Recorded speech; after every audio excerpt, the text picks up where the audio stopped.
Let's talk about words. Because words are not just words. They're not empty sounds or passive ink on paper. They shape perceptions. They forge narratives.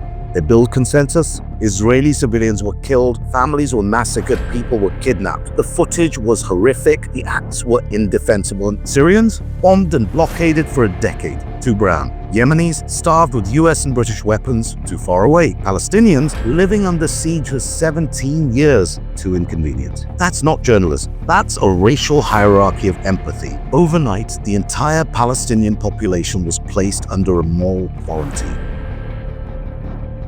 That is how tens of thousands of children are still buried under rubble, and Western newsrooms still run with the headlines, Israel targets Hamas sites. Israel's missile defense systems lighting up the sky as they try to intercept incoming Hamas rockets. No, they're targeting neighborhoods. They're targeting apartment buildings, ambulances, journalists, aid workers, doctors, babies, and civilians. Let's pause on that. Collective punishment is a war crime. It is explicitly banned under Article 33 of the 4th Geneva Convention. And yet, the Israeli government openly admitted to it. A senior official even said, no electricity, no food, no fuel. We are fighting human animals and we will act accordingly. That statement alone should have set off alarms in every single newsroom on the planet. Instead, barely made a ripple. Now imagine just for a moment if Vladimir Putin had said, we are cutting off all power, food, medicine to Kiev because the Ukrainian people elected Zelensky. They are complicit. Would any Western outlet have printed that without outrage? Would CNN have calmly debated the strategic wisdom of it? Would the Washington Post, would they have asked, well, what choice does Russia have? Of course not. There would have been emergency UN meetings, wall-to-wall breaking news coverage, op-eds from former generals, hashtags, boycotts, condemnations. When it's Israel, when it's Palestinian babies dying from dehydration because water was cut off, suddenly it's complex. Suddenly, it's a necessary response.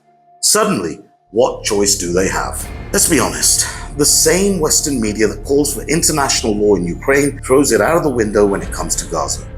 Because for them, legality is flexible, morality is selective, human rights, optional, based on who's dying. And the people of Gaza, they're not just victims of Israeli bombs, they are victims of Western silence. Victims of the editors who greenlight euphemisms. Victims of producers who run B-roll of rockets instead of funerals. The victims of journalists who forgot that objectivity means challenging power, not protecting it. Because the story of October the 7th wasn't just about violence. It was about memory, about what gets remembered and what gets buried. And the Western media, through omission, distortion, and sheer damn cowardice, chose to bury history itself. So the question we're left with is this. If you erase a people's history, dehumanize their present, and deny them a future, what do you expect them to become in your narrative? And then, June the 13th, 2025, while most of the world slept, something historic happened. Israel launched an unprovoked direct military airstrike on Iranian territory. Not a proxy war, not a cyber op, not espionage, a full-fledged real-world air assault on sovereign soil targeting nuclear infrastructure and killing civilians in the process. This wasn't about intercepting a shipment. This wasn't about Hezbollah. This wasn't a secret Mossad operation in the shadows. This was fighter jets in the sky at dawn, explosions in Iranian airspace, flames on the ground, and silence across the Western newsrooms. Now imagine, just imagine, if Iran had done that to Israel. Imagine if the Islamic Republic had launched missiles at Haifa. Imagine if they'd hit a strategic defense facility outside of Tel Aviv. Do you think CNN would be calling that a calculated risk? Do you think The Guardian would describe it as a deterrent signal? 2 hours later, Iran retaliated with a barrage of at least 30 ballistic missiles. Do you think MSNBC would be asking, how does Israel respond without overreacting? No. If Iran had done what Israel did on June the 13th, 2025, it would have been World War III by breakfast. Capitals across Europe would have held emergency sessions, NATO would have called an urgent summit, the White House press room would have been ablaze with condemnation, headlines would scream act of war, talk show panels would debate Iranian madness, sanctions would already be signed. But when Israel carries out a flagrant violation of international law, a breach of Iranian sovereignty no less, a military strike on a nuclear site which, by the way, risks a Chernobyl-level disaster, what do we hear from Western media? Israel's tough message, strategic timing, targeted defense, preemptive logic, necessary escalation even. Not war, not illegality, not aggression, and certainly not terrorism. You see, language once again becomes the front line of deception. Because the truth is clear. Israel struck first, but Iran becomes the aggressor just by responding. Western media flipped the script in real time. Retaliation became provocation, response became escalation, and defense became offense, all depending on who pulled the trigger and whose hand the West is holding when it's pulled. This is not journalism. This is crisis laundry. This is the white glove PR wing of Western hegemony. And let me put it plainly, the Western press doesn't report facts, it reports alliances. Its objectivity is conditional, its outrage is scheduled, its morality is geopolitically indexed. If you're an ally of the West, you get the passive voice. A strike occurred, explosions reported, tensions rise, retaliation feared. Nobody's responsible. No one dropped the bomb, the missile just fell from the sky, apparently.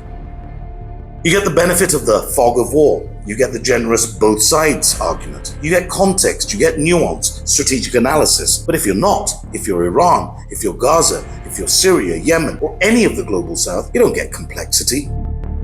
You get caricature. You don't get strategic calculus. You get barbarism. Then you are brutal, fanatical, dangerous, uncivilized, a threat to world peace. Then you're dead. They don't have names. They're casualties, collateral, terrorist linked, or just a number. And your grief doesn't even get airtime. It gets dismissed as propaganda, as manipulation, as Iranian state media. Because in the Western imagination, pain only exists if it bleeds in the right color, only counts if it holds a US passport or waves the right flag. So let's be honest here. This isn't about who fired the first shot. It's about who's allowed to fire it. It's about who gets to frame their war as defense and who gets condemned for daring to survive.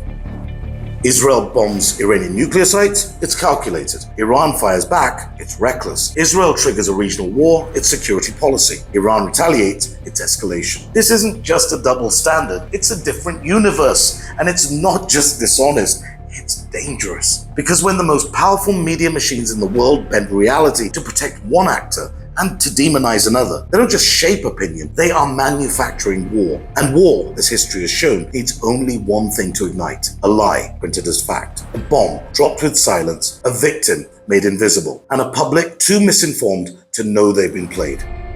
Let's talk as well about the language of empire. Have you ever noticed how the Western media has two entirely different dictionaries, two vocabularies, two moral grammars, two semantic universes? One for friends, one for enemies, one for the civilized world, one for those who must be civilized by force if necessary. Take a close listen to some of the words they use. Israel doesn't attack Gaza, it responds to Hamas. The US doesn't invade Iraq, it liberates Iraqis. NATO never occupied Afghanistan, it intervened to build stability. Meanwhile, Iran doesn't have a government, it has a regime. Syria doesn't have a president, it has a strongman or a dictator. Venezuelan elections aren't just disputed, they're sham elections. But when Egypt's Sisi wins 97% of the vote, that's called stability. Israel has a cabinet, Iran has a clerical junta. Ukraine has a Ministry of Defense, Russia has a war machine. The US has a foreign policy while China has global ambitions. See the pattern? When we do it, it's strategy. When they do it, it's aggression. When we fund militias, it's support for rebels. When they fund militias, it's sponsoring terrorism. When American drones kill a family at a wedding, it's a tragic error. When Palestinians throw rocks at tanks, it's escalation. When Western soldiers kill civilians, the story is filled with caveats. Unintended fog of war, collateral damage under investigation type caveats. But when the enemy kills, it's immediate, it's certain, it's premeditated murder, terror, savagery. Even the syntax betrays bias. Israel said it targeted a Hamas facility. Gaza health officials claim civilians were killed. Notice the difference? One is reported as fact, the other as allegation. And then there's the word terrorist, the most powerful word in the English language, but it has no fixed definition. A Saudi-funded militia that fights alongside US forces in Syria, not terrorists. Palestinian resisting military occupation with a homemade rocket, terrorist. A white American mass shooter with a manifesto is described as troubled, alienated, with mental health concerns. A Muslim man in the same scenario, radicalized, linked to extremist ideology, possible ties to Al-Qaeda or ISIS. The difference isn't in the act, it's in the identity of the actor. The same crime, different moral labels. When Western officials sit for interviews, the tone is deferential, respectful, collaborative. The questions are framed with built-in validation. And then 30 seconds to a Palestinian father who lost 3 daughters and can barely get a sentence out before he's cut off. Where one side gets obituaries and the other side, it gets buried silently.